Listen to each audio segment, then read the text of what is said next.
Okay, generally I wait until the weekend to record videos. I may post them on weekdays, but generally I wait till the weekends. Um, there will be some noise perhaps in the background, but I need to do this video for a loyal subscriber. And his moniker is, it's kind of, his moniker is nappy headed, right? So, nappy headed, this is for you. Nappy headed has been with us for a while. Now, I want to, so I don't bore you, I want to tell you that I will be talking about CHUTE Boxe or CHUTE Boxe, and I will be talking about Muay Thai, okay, in this particular video. So, okay. I will also make mention of the Brazilian top team, all right, and some of the fighters that were in the Brazilian top team, okay? Some of the history of Vale Tudo also. So, getting back to the introduction of this video, Nappy Headed said that he posted a video of mine because he believed that it was well thought out and it was of some value, okay? And he said that in this particular forum that he posted it in, that some people asked, why did I play the race card? Now, this is something that continually happens, or I continually see comments, not all the time, but enough to warrant this video, where people ask, why do I play the race card? According to them, why do I play the race card? This video is addressing that particular question. Now, I understand all white subscribers of the Uma Fight Camp do not think like those people who make those accusations. I understand that. Full disclosure, white subscribers to the Uma Fight Camp made up the majority of loyal subscribers for many years. And unfortunately, black people took a long time to discover the kind of material that I post, and took a long time to appreciate the kind of material that I post. Okay, so that's full disclosure. Most of our subscribers, our most loyal subscribers and major supporters have from the very beginning have been white. Okay, so this is certainly not going out to all of them, but I think they might be interested in this particular video also. And my answer to those people who say I play the race card. The first thing I want to do is I want to say something a little bit about myself. There are people who don't know that grappling is something I excelled in even more than boxing. This will be relatively fast before I get to CHUTE Boxe and I get to Muay Thai.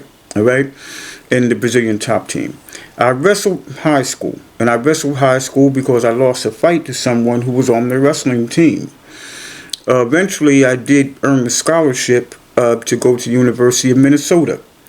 The reason why I chose to apply to the University of Minnesota was because someone who I considered to be someone who I guess I was influenced by was Daryl Golar. Now, most of you have no idea who Daryl Golar was or is, but Daryl Golar is this person right here.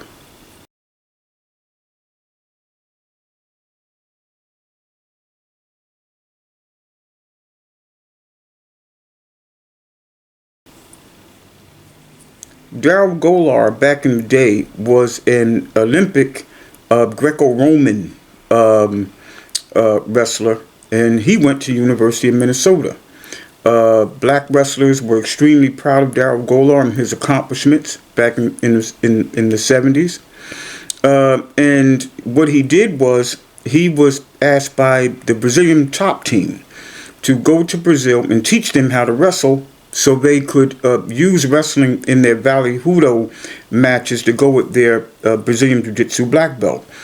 So Daryl Golar went over to Brazil, and some of his students were Mario Sperry, the Nogueira brothers, Murillo Bustamante, as well as a very young Victor Belfort.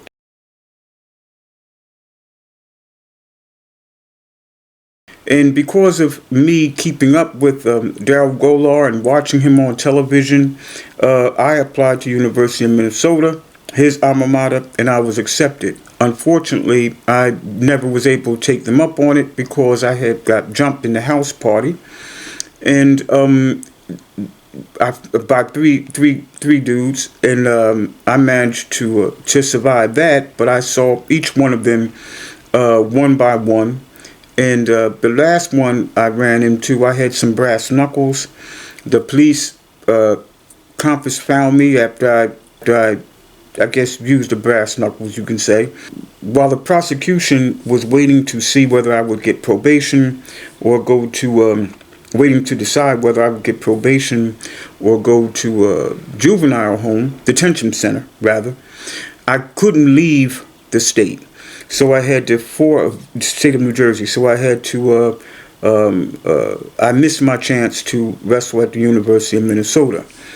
So I just wanted to give you that background, okay? So, as far as playing race card, here we go.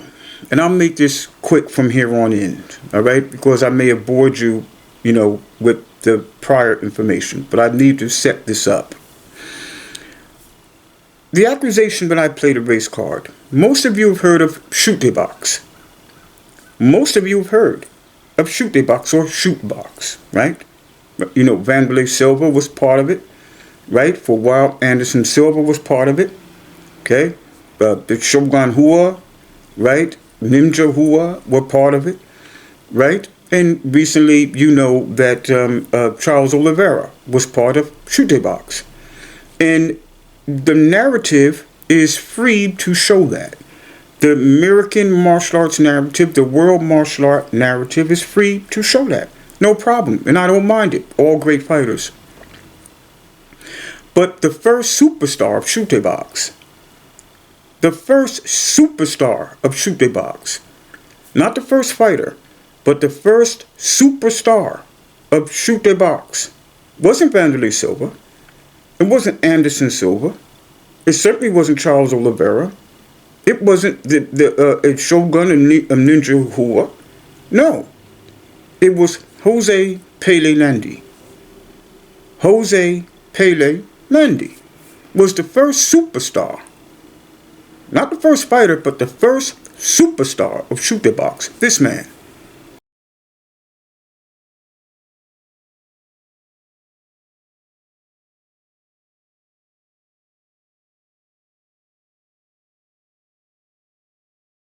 Why don't you know that? Why don't you know that? I believe it's on purpose. I believe it's on purpose. Next, let's look at Muay Thai. Many of you people will talk about Barcow, Sun Chai, right? You will talk about Muay Thai, right? But perhaps the greatest Muay Thai technician, okay? A man called Muay Thai. Out of the 5 styles of Muay Thai fighters, 5 different styles, okay? You have 5 different styles, depending on what they are masters of, like Muay Plum, right? Master of the plum, master of the clinch. Muay Thai. That means this man was a technician. Muay Thai are intelligent technicians of Muay Thai. The highest compliment you can be given is to be called a Muay Thai. Right? This man won the Muay Thai championships in Thailand 7 years in a row. The Muay Thai kickboxing championships 7 years in a row in Thailand. In his day, he beat every major Thai fighter. Right? Danny Bill. The greatest Western Muay Thai fighter, traditional, not Dutch kickboxing, traditional Muay Thai, right? Danny Bill, considered to be one of the greatest technicians. When I talk about technicians, I mean sweeps, one of the greatest sweepers in Thai and Muay Thai, right? One of the greatest punchers in Muay Thai. Muay for more. Muay for more. Muay, M-U-A-Y for more. F-E-M-U-R, which means technician. Intelligent technician. 7 years in a row. He won the Muay Thai championships in Thailand and beat every major Thai fighter. Danny Bill, this man.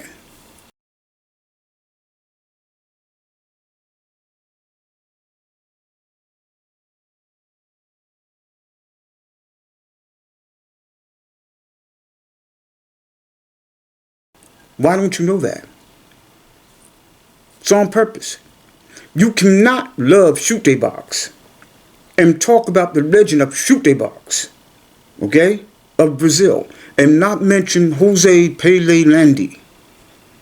Jose Pele Landi. Okay? Why isn't he mentioned? I believe it's on purpose. Okay? For all these people talking about I pulled a race card, I used a race card. How many times have I heard white Americans talk about Muay Thai this and Muay Thai that, and if you don't know Muay Thai, you can't fight? What are the chances? What are the chances that these people who are Muay Thai historians wouldn't know who Danny Bill was? If it was a white man who won the Thai championships, the Muay Thai championships 7 years in a row,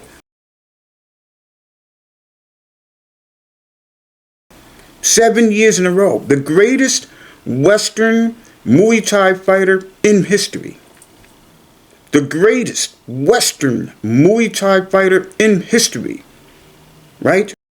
Owned every great Thai fighter, owned the Thai fighters, went over there and beat them with their own techniques, considered to be one of the greatest technicians. Not a wild puncher, not a wild kicker, Muay for more, one of the greatest technicians of all time in Muay Thai. 7 years in a row. African man, Danny Bill. Let's see that guy again.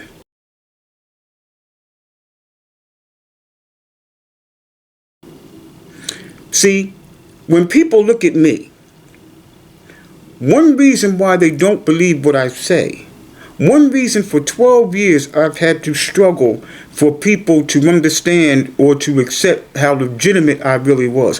One reason is because martial arts has been bleached. It's been bleached. And every black person who set the stage for Western Muay Thai, like Danny Bill, every black person who first put CHUTE BOXE on a map, like Jose Pele Landi, right? They have been pushed aside. Pushed aside. Just like today people talk about John Danaher and don't talk about Rickson Gracie. If we look at the history of Muay Thai, Western Muay Thai, if we look at the history of CHUTE BOXE, it makes more sense. I'm going to look in the camera and say this. If we understand the history of martial arts, in particularly Muay Thai, from the Western Muay Thai fighters, if we understand the history of CHUTE BOXE, it makes more sense that Safe Carmen talk about Muay Thai, right? It makes more sense that Safe Carmen talks about Vale Hudo than for a white American. Let me say that again. If we understand history, it makes more sense that a black man like Safe Carmen talk about Muay Thai in the West. It makes more sense that a black man like Safe Carmen talks about Vale Hudo of Brazil. But because it's been bleached, okay? Because the history of my people in the martial art, right? Because of my people in the history of CHUTE BOXE, because of my people in the history of Western Muay Thai, right? Because that has been pushed to the back, I must bring it to the forefront. I have no choice but to bring it to the forefront. So the race card was not played by me. The race card was played by white American martial artists that continue to call themselves historians while keeping out the legacy of my people. And this is why when I say something, people look and say, how does he know this? How does he know about Muay Thai? How does he know about Vada Judo? How does he know about that? No. If you understand history, I'm asking you as a white American, how do you know about it? How do you know? I bring up racial bias. I don't play the race card. The race card was played on my people and their legacy in the martial arts. I'll see you next video.